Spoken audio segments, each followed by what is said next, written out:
Hello, my friends, hello, and welcome once again to Stately Vaughan Manor, where Roger and I have returned for my weekend reading report. It's time for my weekend reading report, that thrill-packed program where I talk about all the stuff that I read the previous week. It's not always on the weekend, Roger, but today it is. Today it's the weekend reading report. So what have I been reading? It's been a while since I've been here and can make a regular video. So now I'm back at the manor after cleaning up all the savage destruction that Roger has caused in my absence.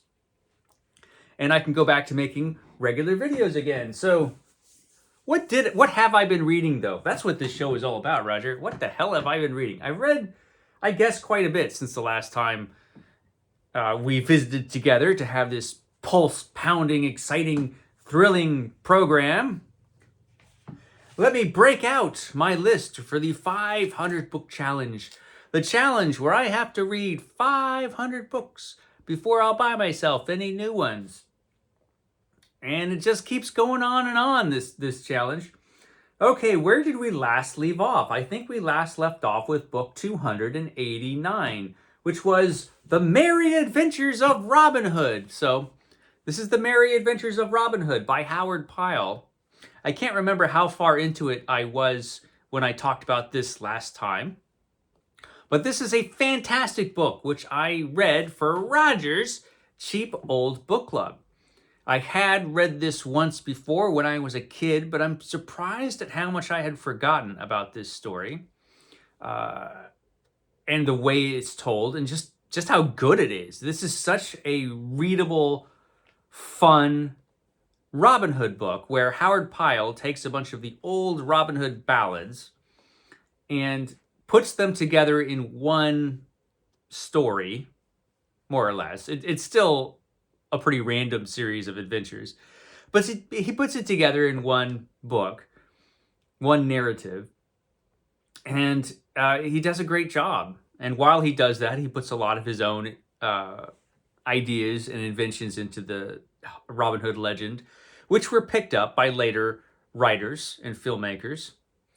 Howard Pyle, pretty important in the history of the Robin Hood legend. And it's fantastic. He does all of the illustrations for the book. Let me see if I can find an illustration here. There's Little John causing trouble there, in disguise, as he often is. There's Robin Hood, who stops a sorrowful knight. That was a good story. So this was fantastic. I had a great time with this. Beautifully told Robin Hood stories. There were a few surprises in this. For one thing, the most surprising thing to me is that Maid Marian, while being mentioned, is nowhere in this book. There is no romance in this book, and practically no female characters. There are a few. But no Maid Marian. She is mentioned a little bit, but you never see her, and there is no romance in this book. Just lots of adventure and fun with Robin Hood and his pals out in Sherwood Forest, robbing from the rich and giving to the poor. It's awesome, and like the best books, as you read it, you feel like you get to know the characters, which had an impact by the last story, or the last bit of this book, which was the death of Robin Hood, which is part of the Robin Hood legend, only it's part that we don't hear about too much in most Robin Hood movies and stories. But the death of Robin Hood was part of the Robin Hood legend, and it is in this book, and it's tremendously moving, actually. I was really surprised how well that was done. Excellent book. I highly recommend The Merry Adventures of Robin Hood by Howard Pyle. Okay. That was book 289, which brings me to book 290, which was Doc Savage, the Czar of Fear. This is a Doc Savage double. It's a double feature of Doc Savage. But I read The Czar of Fear because I'm reading every Doc Savage novel in the order that the novels were originally published in the Doc Savage pulp magazine. And this is the 9th Doc Savage novel, The Czar of Fear. And it was excellent. It was tremendous fun, where a town is under siege by dastardly pulp villains, by a dastardly pulp villain and his army of thugs, who all wear robes, and it's a whole pulp thing. And Doc Savage has to go and break up this criminal conspiracy to destroy this town. And he has to do it while being on the run for the law, because he has been framed for murder. He's been framed for murder. A couple times that happens in this story. It's excellent.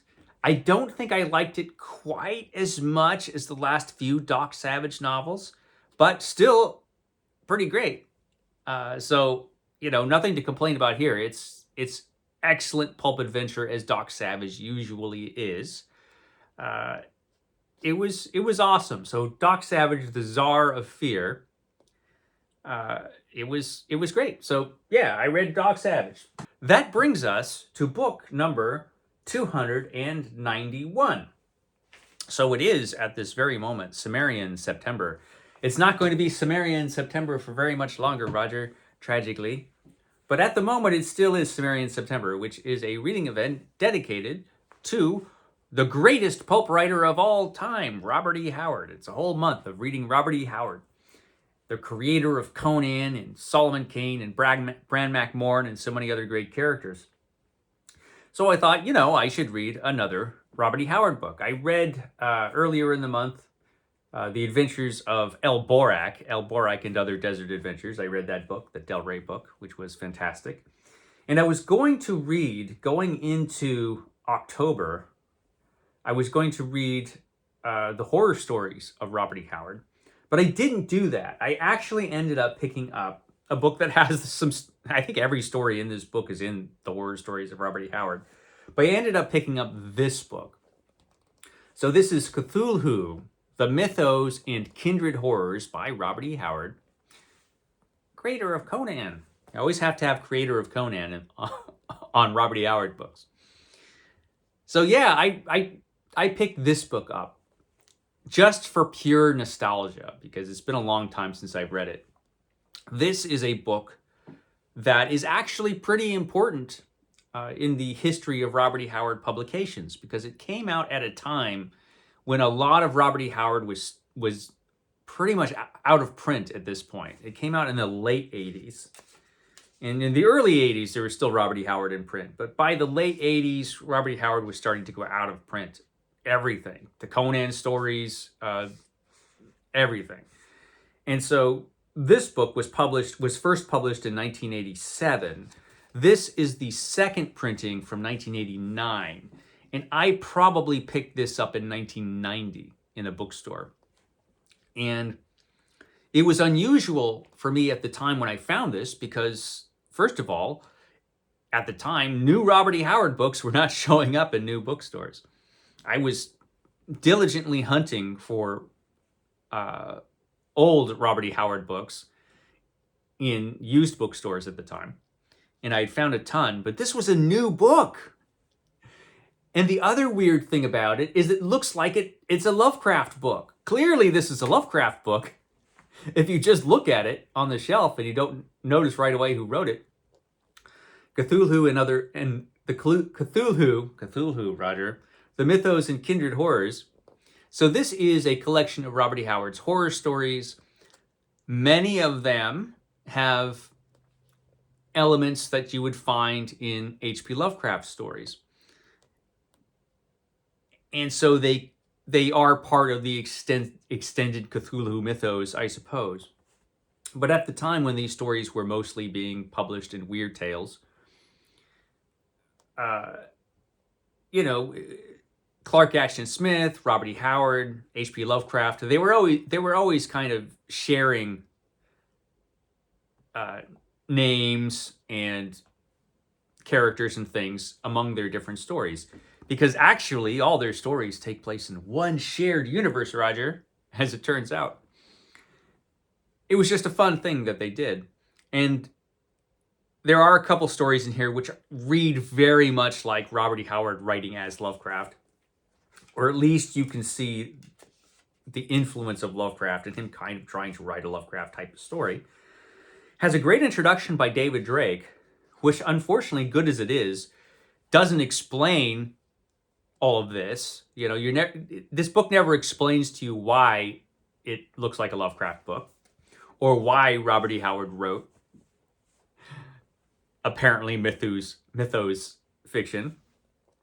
But it has some great horror stories in it. It starts off with a very short poem called Arkham, and then we go to The Black Stone, which is one of Robert E. Howard's most famous stories.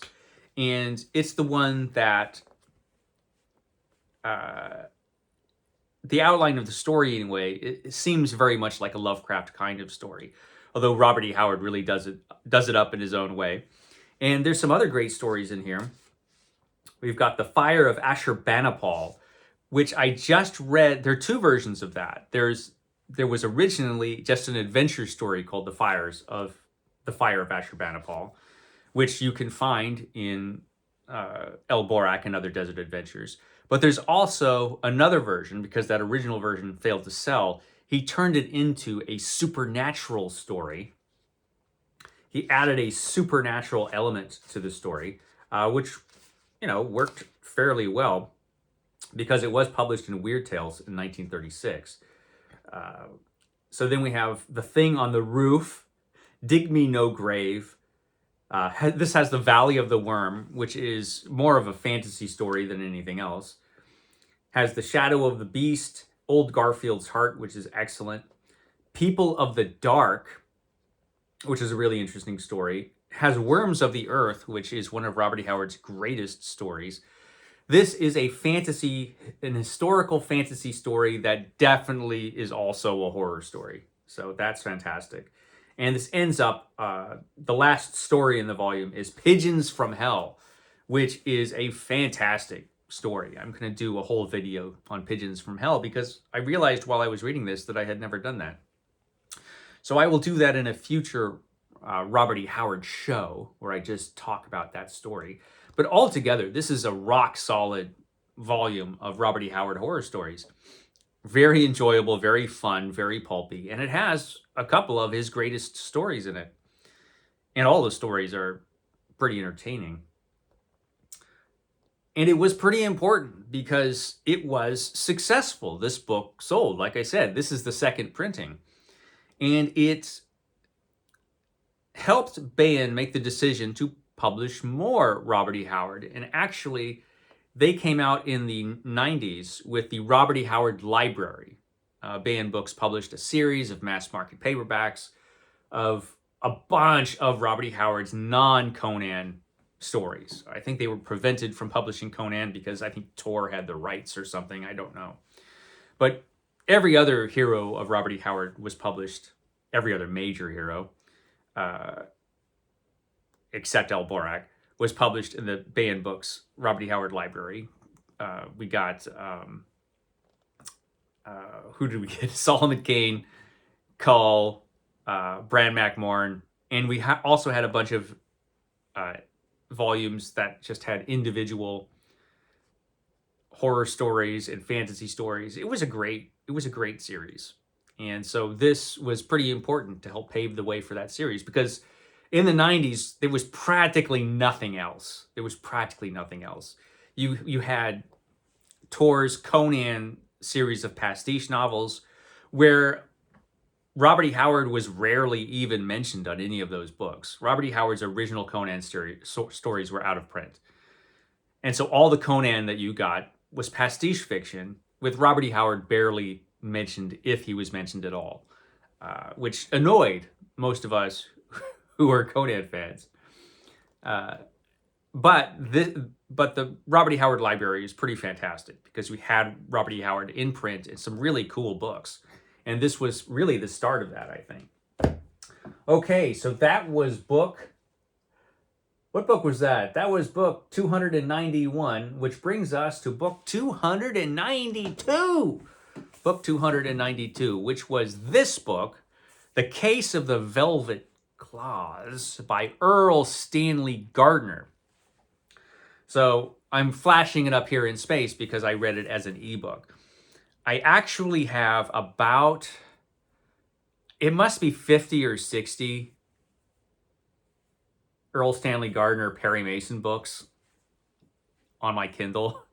I just have, electronically, I have a ton of Perry Mason books because Earl Stanley Gardner wrote a ton of them. He wrote, I think, 84 or something like that. He wrote a lot. And I don't even remember how I got as many as I did, but I have plenty of them and I've never read any of them. I can't remember how I got them or why I got them, but they've been lurking on my Kindle for a while.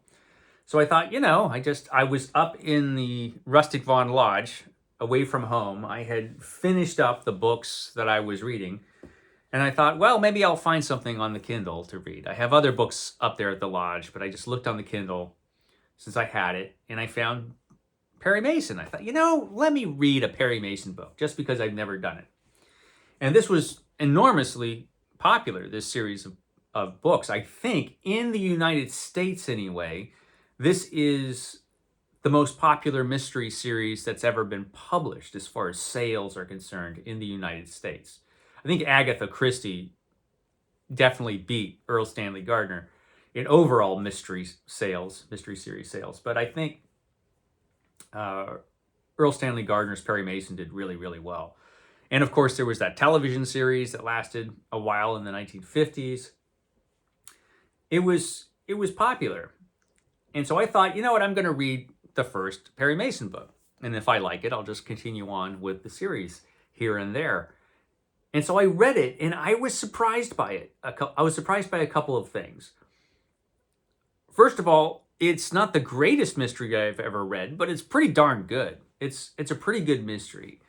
And Perry Mason as a character was much different than the Perry Mason you might expect if you just watched Perry Mason on TV, which I did. I watched a lot of Perry Mason when I was a kid on television. And this Perry Mason, in The Case of the Velvet Claws, is not the most ethical fellow in the world. He will do a lot of things to get his client off, which are kind of shady. Perry Mason was a pretty shady character, which isn't surprising if you think about the fact that this book at least was written in the 30s, the early 1930s. And Earl Stanley Gardner wrote in Black Mask magazine, along with, Raymond Chandler and Dashiell Hammett and so many others. And so it has a very hard-boiled feel as far as the character is concerned. There was that, and also at the time, there were not a lot of great legal protections for people who were accused of crimes. And there was a lot of police corruption. There was just a lot of corruption in general. There were at the time in the early 30s, I don't believe there were any Miranda rights. You were just screwed. You had no right to a lawyer at the time, if I'm remembering correctly. But certainly, you didn't have the legal protections that you have now. And so Perry Mason was trying to kind of level the playing field, according to him. But it did make for an interesting reading experience where you have this lawyer who's willing to lie and threaten people and bully people. And he was an interesting character at this point. I think later on, as the series progresses, he becomes more ethical. I think definitely by the time the television show in the 1950s showed up, he was more in line with the character that you'd see on TV, probably. But I'm not sure because I haven't read those books yet. I know these books, I think, were written into at least the early 70s. I think this series went on and on and on and on forever. And even now in used bookstores, you will find quite a few Perry Mason books hanging out on the shelves. And very often they're different Perry Mason books than you saw the last time you were at the bookstore because there are a million of them. There aren't. There are 84, I think. but there are a lot of them. And I read The Case of the Velvet Claws and really enjoyed it. Like I said, it's not the greatest mystery in the world, but it was pretty good. And it was Perry Mason is an interesting character. I'll give you that. So I look forward to reading more. I mean, like I said, on my Kindle, I've got like a ton of stuff, which I frequently ignore because I also have a ton of physical stuff staring me in the face all the time. But I read this, and then when I was finished with that, I was too lazy to get up and go get another book. Like I finished the book on the Kindle. I'm like, well, I still feel like reading. And I'm too lazy to look for anything else. So I started another book on the Kindle, which would be number 293. So I'm on right now, book 293, which is The Great White Space by Basil Copper. I am a little over halfway finished with this book at the moment. So I will talk more about this book next time you see me on this fantastic program, which hopefully will only be in a week. This is interesting. So Basil Copper was a writer who wrote mostly mystery stories and private eye stories. He was a mystery writer mostly as far as his fictional output was concerned. He wrote a lot of mysteries, but he also wrote some other stuff. And some of the stuff that he wrote was horror. And he wrote this book, The Great White Space, which is very much a Lovecraft pastiche, very heavily influenced by H.P. Lovecraft, which you can see as soon as you start the book. It has one of the most Lovecrafty beginnings I've ever read in a book. But it's not only that. He also throws in a dash of Sir Arthur Conan Doyle and just a little bit of H. Rider Haggard in there as well. Because this is a story of a photographer who takes photographs for scientific expeditions and a lot of science photographs and things like that. And he gets hired by a guy to go on this expedition to this mysterious place. And our hero doesn't even know where this place is. And we know from the very beginning of the book that no one is going to survive this expedition except him. He's the only survivor. So you know all the other characters on the expedition are doomed, and that the expedition itself is doomed as well. And the guy who's putting together this expedition is very much a Professor Challenger kind of character. He practically seems like Professor Challenger, only not as competent. And his name is, and this is really the name he's given in the book, Clark Ashton Scarsdale, which is, he doesn't hide his influences, Basil Copper, for this book. And so this guy, Scarsdale, tells our hero about this expedition, and it's crazy. I mean, it involves aliens, possible ancient aliens, maybe, and you know, this expedition is so important that, you know, it could affect human life on Earth and all this other stuff, and it just sounds crackpot. And he's not telling you where you're going. He's like, as we get very close to it, I'll tell you where we're going and why we're going there. Eventually, I'll tell you. But until then, just trust me. And he sounds insane. And any rational person listening to this would just say, okay, see ya. Have a good time on your trip. But no, our main character says, that sounds great. I'll go along with that. And all the way, he's telling you, if only I hadn't done that. That was a dumb move. Because as you know, they meet their doom. What the doom is, we don't know. Even I don't know, because I haven't finished the book yet. And it is a well-written book. Better than I thought it might be when I started, because the beginning was just so pastiche that I was like, oh, geez, what's this going to be? But it is well-written. I have to give it that. But it reads up to this point kind of like a travelogue, like he's giving you, and it's not a long book. This, I think, in print is 180 pages or something like that. But he's giving you every detail of the expedition practically. of their journey to this mysterious place. And eventually you get to the mysterious place, and weird things happen, but not enough weird things happen to justify the length of the story. Because if you have a 180-page novel, the last thing you want is a dead spot right in the middle of the book where it just drags, which this book kind of does. But at this point, I've got maybe a third of the book to go, maybe a little less of that than that, and they've reached the mysterious place they were going to. It's kind of a different version of At the Mountains of Madness, but not as interesting, at least not so far. There was a bunch of interesting stuff happening in At the Mountains of Madness. Not so much in this book, up to this point. Stuff is starting to happen now, but I don't know where it's going, so I will tell you next time about The Great White Space by Basil Copper. But so far, it's okay. So far, it's just okay. So that's not the only stuff I've been reading, though.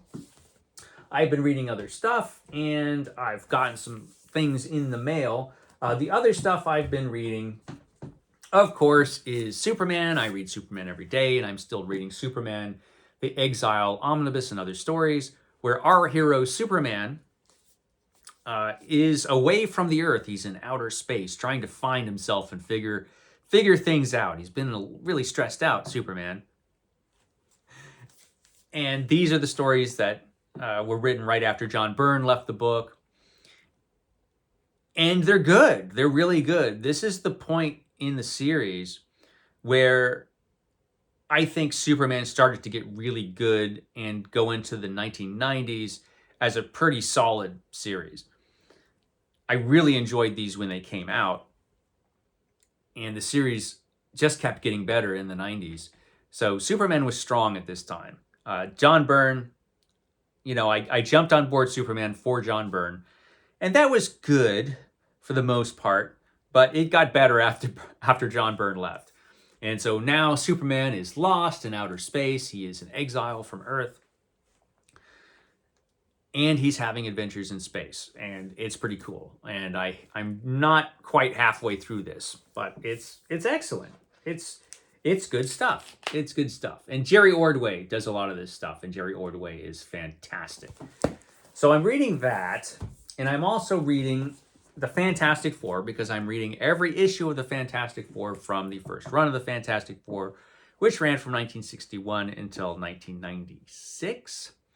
And this is the point where Walter Simonson has taken over the book, and he's doing the art, he's doing the story. It's been really good.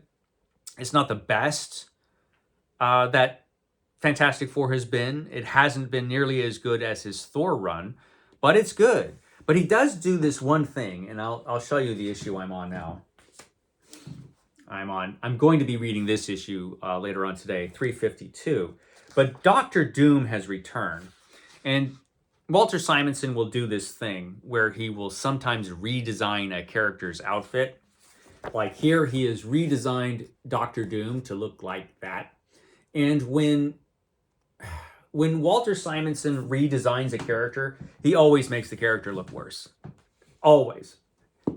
Doctor Doom already looked great in the Jack Kirby Doctor Doom outfit. There was no reason to update his armor or outfit, but Walter Simonson can't help himself, and he did, and he looks not as cool as he did before. Also, we are given the startling revelation that the Doctor Doom that arrives here is the real Doctor Doom. And the guy we thought was Doctor Doom all this time, for like 50 issues or whatever it's been, I can't remember. That Doctor Doom was a robot the whole time. He was a robot all that time. And the real Doctor Doom has just arrived back from wherever the hell the real Doctor Doom has been. We don't know yet. And that's kind of lame. At least it seems lame to me. But otherwise, it's pretty good. It's pretty good. Walter Simonson's Fantastic Four. So I will continue to read this. Another thing I picked up, because I was basically ordered to pick it up by the person who gave me this book, is G.I. Joe. I've got a little bit of G.I. Joe to read. Just a little bit. This book's kind of big. Anyway, a friend sent this book because he said, you were definitely going to want to read this book. You know, you definitely would love G.I. Joe. And I was like, what? No. But I had read the first 3 issues out of this, and they were indeed very good. And then I set it down, and then I was reminded, you have to pick this up because you have a lot of this to read. And so I read issue 4 of Marvel's G.I. Joe, and it was, once again, better than it had any right to be, because this is, you know, a comic book based on a toy, which Marvel does have a good track record with. It's written by Larry Hama, and he's really, really good. He gives this comic book an air of authenticity to it that it shouldn't have, because, you know, it's an anti-terrorist group who's also a cartoon. So who knows what it would end up in lesser hands. But actually, it's a really good comic with really good stories, and apparently it just keeps getting better. In this issue, the artist is Herb Trimpe, who is not always great. Herb Trimpe is not always great. In fact, he is often bad. But I think Herb Trimpe really liked this comic book, G.I. Joe, because he gives it his best work. This is pretty solid Herb Trimpe. And from just looking through it, it looks like a lot of the artists who were on these early G.I. Joe issues were not top Marvel artists, but the artists that did do the book gave their best work, it looks like. I think they probably realized that these were actually, despite being a comic book about a toy, these were actually pretty good comics and pretty good stories. And I think a lot of the people who worked on this book probably enjoyed it because the quality is high. So G.I. Joe, I'm going to continue to read that. Like I said, I got plenty to read. So that's all the stuff I think that I read and am reading at the moment. I did get some things in the mail, so let's talk about that. So the exceptions to the 500 book challenge are Marvel Epic Collections and DC Finest books, which are basically DC's version of Marvel's Epic Collections, because I collect those. And so those are exempt from the 500 book challenge. They don't count if I read them, unless I bought them before the challenge began. But yeah, I still am getting those. And since I saw you last, I got some stuff. So here is the latest DC Finest edition that has been published. This is the Spectre, the Wrath of the Spectre. So the Spectre is the other character created by Superman's creators, Schuster and Siegel, but not quite as popular. Very different character than Superman, the Spectre. This is an all-powerful, omnipotent being, practically, who is God's judge on Earth, and very often he's pretty hardcore, the Spectre. And this has a ton of Spectre stories in it, and it has stories from 1966 all the way through 1983. And the reason it covers so much ground is that the Spectre very often didn't have a regular feature. The Spectre would show up for a while, and then there would be no Spectre comics, and then the character would show up again, and then there would be no Spectre comics. And it was kind of like that for a while. So there were some years, for example, where there were no Spectre comics at all. In fact, I don't think there is one at the moment, and probably hasn't been for a while. So this has all the Spectre stories from 66. We should probably get another volume with the Golden Age stories in it. I don't know how many Golden Age stories there were of the Spectre. I've never read any of them.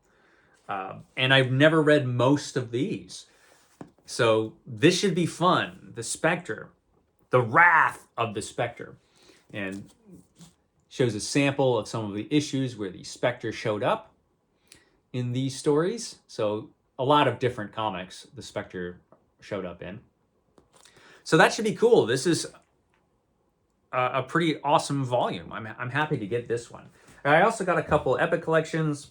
I got Excalibur Volume 5, which has Excalibur stories from 1992 to 1994, which I've never read. This is the Days of Future Yet to Come. I wasn't reading Excalibur in the early 90s, so I didn't read a lot of these stories. I think I read the stories probably that were in the earlier portion of the book, but this book got very, very 90s. The 90s had its own unique, odd style, and you get a lot of that in this book. But it looks kind of cool, so eventually I'll get to it. Eventually I'll get to Excalibur, Volume 5, and I also got Guardians of the Galaxy, also from the early 90s. So this is Volume 3 of Guardians of the Galaxy in the Epic Collections. This has stories from 1990 to 1992. And these are very weird. I did read some of these at the time when they came out, but I was never a regular collector of Guardians. This is a very different Guardians team than the one you might be familiar with from the films. I think most people didn't even know who the Guardians of the Galaxy were when the films came out. And as far as this team was concerned, you didn't know even after the movies came out, because it's pretty much an entirely different team in this comic. And these are, like I said, the early 90s issues. I did read some of them recently because the Fantastic Four showed up in a team up with the Guardians of the Galaxy, which I just read in a Fantastic Four Epic collection. But you get a bunch of interesting stuff, it looks like, in here. A future Phoenix, all kinds of stuff. So yeah, Guardians of the Galaxy Volume 3. More 90s stuff. I've got that. And I think that's everything that came in. That's everything that I read. That's everything, Roger. I think I've actually covered it all. Okay, guys, We'll catch you next time.